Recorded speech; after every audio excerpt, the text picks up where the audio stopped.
سعودی عربیہ میں کچھ لوگوں نے جھوٹے گواہ کھڑے کر لیے زمین پر قبضہ کرنے کے لیے، کسی غریب کی زمین پر قبضہ کرنے کے لیے جھوٹے گواہوں کے ذریعے سے اپنے حق میں فیصلہ کروا لیا۔ مل جاتے نا جھوٹے گواہ، آپ کی عدالتوں میں مل جاتے ہیں۔ وہ پوچھتے ہیں 4000 والا گواہ چاہیے، 8000 والا چاہیے، 10,000 والا چاہیے۔ جتنا زیادہ کوئی ہیرا پھیری کرنے والا ہے، چکر باز ہے، چال باز ہے، اس کا اتنا ریٹ زیادہ ہے۔ جائیں ہائی کورٹ میں جائیں، سپریم کورٹ میں جائیں، کبھی کیس سے آپ کو واسطہ پڑا تو آپ کو پتہ چلے گا۔ مسلمان کر رہے ہیں، مسلمان جھوٹے گواہوں کے ذریعے سے فیصلہ اپنے حق میں کروا لیا۔ اور جج نے تو فیصلہ گواہیوں کی بنیاد پر کرنا ہوتا ہے نا، ذاتی علم کی بنا پر فیصلہ اس نے نہیں کرنا، جو شہادتیں ملی اس کی بیس پر اس نے فیصلہ کر دیا۔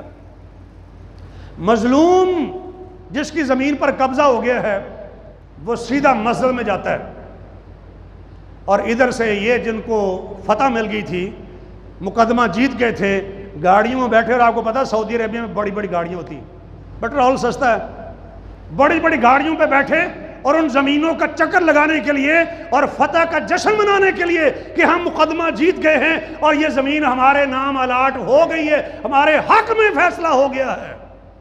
ادھر مظلوم مسجد میں پہنچا ہوا ہے، یا اللہ مجھے انصاف چاہیے، مجھے انصاف چاہیے، اور آج ہی چاہیے۔ اور مظلوم کی بد دعا میں اور اللہ میں کوئی حجاب اور کوئی رکاوٹ نہیں۔ اللہ مجھے آج ہی انصاف چاہیے۔ وہ فتح کا جشن منا رہے تھے اور گھما رہے تھے تیزی کے ساتھ نشے میں اپنی گاڑیوں کو، گاڑیاں الٹتی ہیں، اور یہ ظالم بھی اور یہ ظالم گواہ بھی، گواہوں سمیت یہ ظالم وہیں پہ موقع پہ ہلاک اور برباد ہو جاتا ہے، ہاں جہانی ہو جاتا ہے، ہلاک اور برباد ہو گیا۔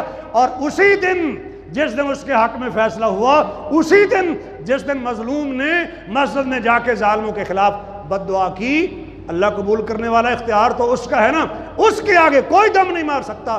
اللہ تعالی ہمیں ظلم و زیادتی سے محفوظ فرمائے، عدل و انصاف کرنے کی توفیق عطا فرمائے، اور مظلوموں کی بد دعا سے ہم اللہ کی پناہ مانگتے ہیں، جیسے نبی علیہ السلام مظلوم کی بد دعا سے پناہ مانگتے تھے۔ وآخر دعوانا الحمدللہ رب العالمین۔